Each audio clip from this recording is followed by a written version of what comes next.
ఈ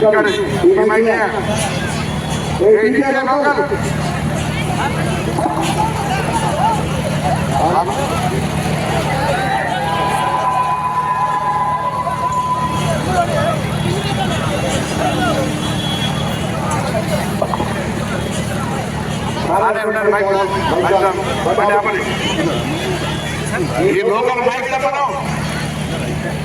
5 నెలల కింద జరిగిన ఎన్నికల్లో నిన్ను మనసుతోటి గుండెల్లో పెట్టుకొని నన్ను ఆశీర్వదించి శాసనసభ్యుడిగా ఎంపిక చేసి పంపిన మీ అందరికీ కూడా 2 చేతులు జోడించి నమస్కారం తెలియజేస్తా ఉన్నా.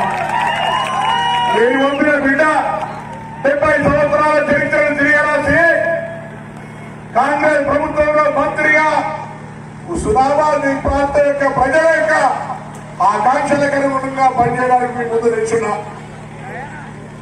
మొదటి పరీక్ష పాస్ చేసి ఎగ్జామ్ పేపర్ 1 పాస్ నేనైతే ఎగ్జామ్ పేపర్ 2 రాజేంద్రరావు గారి రూపంలో మీ ముందుకు వచ్చింది.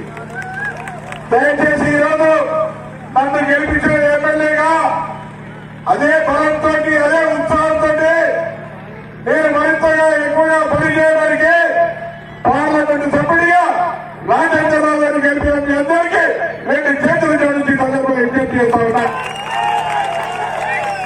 అప్పుడప్పుడు భగవంతుని తదాస్తు చేయగలుగుతారట. పొద్దుగాల పాపం హరీష్ రావు గారు కాంగ్రెస్ గెలుపులు చెప్పేసినట్టు ఎట్లయినా టీఆర్ఎస్ గెలిచేది లేవు. దయచేసి టీఆర్ఎస్ శ్రేణులారా ఈ దేశ ప్రజాస్వామ్యాన్ని కాపాడడానికి, ఈ దేశంలో రిజర్వేషన్లను కాపాడుకోవడానికి, ఈ దేశంలో రాజ్యాంగాన్ని రక్షించుకోవడానికి ఏ బీజేపీ అయితే 400 సీట్లు గెలిపేయమని అడుగుతా ఉందో అది రాజ్యాంగాన్ని మార్చేయడానికి, రిజర్వేషన్లు తీసేయడానికి, ప్రజాస్వామ్యాన్ని కూలి చేయడానికి మాత్రమే. అటువంటి బీజేపీని మళ్ళీ ఒక్క సీటు కూడా గెలవకుండా చూసే బాధ్యత ఉద్యమ గడ్డ అయినటువంటి హుస్నాబాద్ ప్రజలది అని సందర్భంగా మనం చెప్తున్నా. ఈ ప్రాంతం బేసిక్గానే స్వాభావికంగానే మతతత్వ విధానాలకు, విభజన విధానాలకు, నియంత్రిత విధానాలకు ధైర్యంగా గుండె నిబ్బరంగా పోరాటం చేసేటువంటి గడ్డ ఇది. పెద్దలు చాలా వెంకరెడ్డి గారు చెప్పిన ముందే దేశంలో ఉన్నటువంటి ప్రస్తుత పరిస్థితుల్ని మాట్లాడే పెద్దలందరూ చెప్పినారు ప్రజాస్వామ్యాన్ని కాపాడాలని. అసలు తెలంగాణ విభజన హామీలు అమలు చేయకుండా విభజన రాజకీయాలు చేస్తున్నటువంటి బీజేపీని పొందబెట్టేటువంటి అవసరం ఉందని సందర్భంగా కోరుతాం. తెలంగాణ ఏర్పాటును అవమానపరిచి అమరవద్దని అవహేళన చేసినటువంటి ఈ బీజేపీని పొందబెట్టాల్సిన అవసరం ఉందని మనం చేస్తా ఉన్నాం. వేదిక ఎక్కిన బీజేపీలో టీఆర్ఎస్ లో మాట్లాడితే కాంగ్రెస్ 6 గ్యారెంటీల గురించి అడుగుతున్నారు. 10 సంవత్సరాలుగా అధికారంలో ఉన్నటువంటి Bharatiya Janata party, TRS party BJP చెప్పినట్టుగా 15 లక్షల రూపాయలు ఎవరి ఖాతాలను వేసిందా అని అడుగుతా ఉన్నాం. ఇలా 15 లక్షలు ఏరి బీజేపీ నా 6 గ్యారెంటీల గురించి మాట్లాడే హక్కుందా? 2 కోట్ల ఉద్యోగాలు ఏరి బీజేపీ నా 6 గ్యారెంటీల గురించి మాట్లాడే హక్కుందా? 3016 రూపాయల నిరుద్యోగ వృద్ధి చేయాలన్నటువంటి టీఆర్ఎస్ పార్టీ రైతు రుణమాఫీ చేయలేక డబుల్ బెడ్రూమ్ ఇల్లు కట్టాలన్నటువంటి టీఆర్ఎస్ పార్టీ మాట్లాడుతూ ఉంది.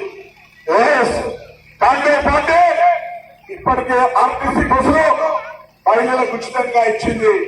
200 యూనిట్ల కరెంటు ఫ్రీగా ఇస్తా ఉన్నాం. 500 గ్యాస్ సిలిండర్లు 10 లక్షల ఆరోగ్యశ్రీ. కాంగ్రెస్ ఎన్నికల కోడ్ కాగానే తెలంగాణ మొత్తం మీద 10 సంవత్సరాలుగా ప్రజలు వేడి చేస్తున్న రేషన్ కార్డులు ఇస్తామనేటువంటి వాటి సందర్భంగా మనం చేస్తా ఉన్నాం. దాంతో పాటు ఇందిరమ్మ ఇల్లు 5 లక్షల రూపాయలతో ఇందిరమ్మ ఇల్లు ఇస్తాం. పెన్షన్ కొత్త వాళ్ళతో పాటుగా పాత వాళ్ళందరికీ 4 లక్షల్ని, మహాలక్ష్మి 2500ని, ఆ వ్యక్తుల్లో 2 లక్షల రైతు రుణమాఫీ చేస్తామని వాటి సందర్భంగా మనం చేస్తాం. టీఆర్ఎస్ పార్టీ, బీజేపీ పార్టీ కలిసి రాజకీయం ఆడుతూ కాంగ్రెస్ పార్టీని అప్రతిష్ట చేసే ప్రయత్నం చేస్తా ఉన్నారు. ఈ రోజు రైతు భరోసా ఏర్పాటుంటే ఎన్నికల కమిషన్ కి ఫిర్యాదు చేసి ఆపీరు. ఈ రోజు రైతులకు సంబంధించి అనేక రకాలుగా భవిష్యత్తు కార్యక్రమాలు జరుగుతూ ఉంటే ఈరోజు పని అసూయతో మండిపోయే పరిస్థితులు ఉన్నారు. దయచేసి ఒకటే కోరుతాను, ఈనాడు రాజకీయ పరిస్థితుల్లో ప్రజాస్వామ్యానికి, ప్రజా సమస్యల పరిష్కారానికి, రాజ్యాంగ రక్షణకు మరి కాంగ్రెస్ పార్టీ గెలవాల్సిన అవసరం ఉంది. నేను హుస్నాబాద్ బిడ్డ ఒకటే చెప్తాను, నన్ను మీరు అసెంబ్లీకి పంపిన తర్వాత ఏ విధంగానైతే మీ అందరూ నా విశ్వాసం చూపెట్టినో అదే విధంగా నాకు సపోర్ట్ గా ఉండడానికి పార్లమెంట్ లో కూడా మనకు సంబంధించిన ప్రాంత అభివృద్ధికి నిధులు తేవడానికి రాజేంద్రరావు గారిని గెలిపే సందర్భంగా కోరుతా ఉన్నా. నాకేదో నవ్వొచ్చింది. మధ్యాహ్నం హరీష్ రావు గారు అడుగుతా ఉన్నాడు, 5 నెలల కింద ప్రియాంక గాంధీ గారు ఇచ్చిన మెడికల్ కాలేజ్ ఏమైందని. మెడికల్ కాలేజీ ఏర్పాటంటే 5 నెలల కింద ఇచ్చిన హామీలో తొందర సాధ్యం సార్. నేను చేయకపోతే అడుగుతుంది. వాళ్ళు మనబడి ఉత్సవాల్లో అనేకమైనటువంటి హామీలు ఇచ్చిండ్రు.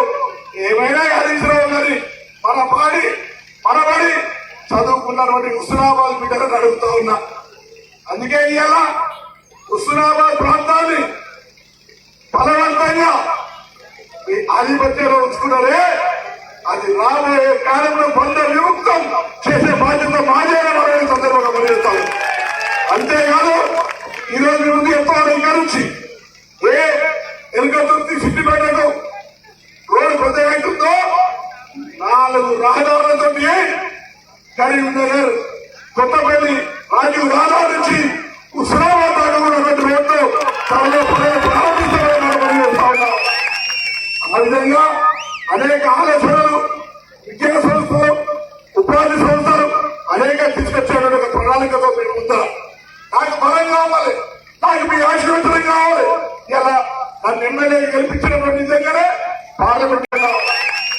ఆ విధంగా అనేక ఆలోచనలు విద్యా సంస్థలు, ఉపాధి సంస్థలు అనేక తీసుకొచ్చేటువంటి ఒక ప్రణాళికతో మీరు ముందర నాకు బలం కావాలి, నాకు మీ ఆశీర్వచనం కావాలి.